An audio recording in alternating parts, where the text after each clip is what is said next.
We all have dreams.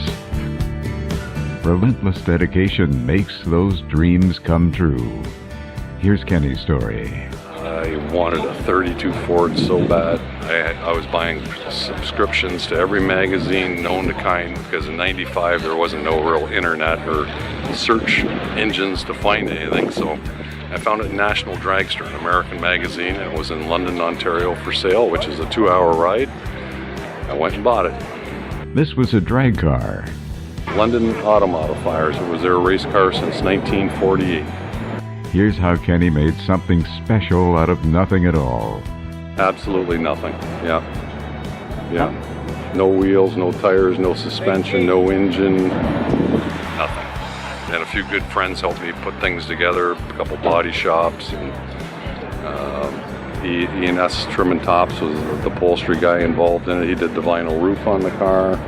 He did the glass, had everything cut, installed everything. The only thing I used from the drag car was the actual body shell with no floors or firewall. And I bought 2 frame rails in Detroit for $400, and the main K-member in the front for $35, and those were the parts I had to start with. The doors were on the car, the fenders weren't, so I had to outsource all the parts, every piece and part. The interior is all totally handmade. Stu at E&S Trim and Tops did all the stitching and forming all the panels. And what about the engine? Engine I bought from another friend. It's a big block Chevrolet, 468 cubic inch,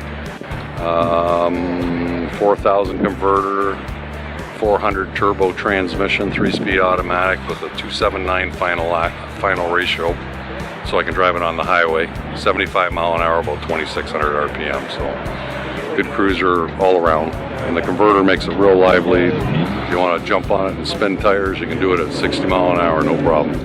Kenny smiles with pride as he talks about his car and how he made it his own. Yeah, it's a special car for sure. It's all leather interior. Everything's finished in 18 or 24 karat gold that would be chrome. It's all gold plated, then clear coated. Shifter, keys, ignition, everything in there, all the gauges, door handles. And I did a 4 or 5 hour trip just to go get the rear gear and window winder, just so I could make the back window go up and down like the original. And the guy wouldn't sell parts to anybody building a hot rod, so I kind of had to cheat and tell him I was building a stock car, and he believed me, and I ended up getting a few parts that I needed that I couldn't find anywhere. He was the only one with them. Kenny was careful to keep the originality of this little deuce coupe. Got the rumble seat. It has the cowl lights, the V8 option, of course. It is a V8 car, and because they did come standard B series 4-cylinder. So this was the first year that Ford came out with the flathead V8. So this car is very important. It's nicknamed the Little Deuce Coupe, which is well known by the Beach Boys and American Graffiti, and so it's always been my dream car.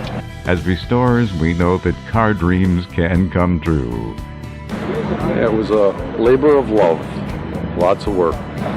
Thanks to Kenny, and thank you for viewing.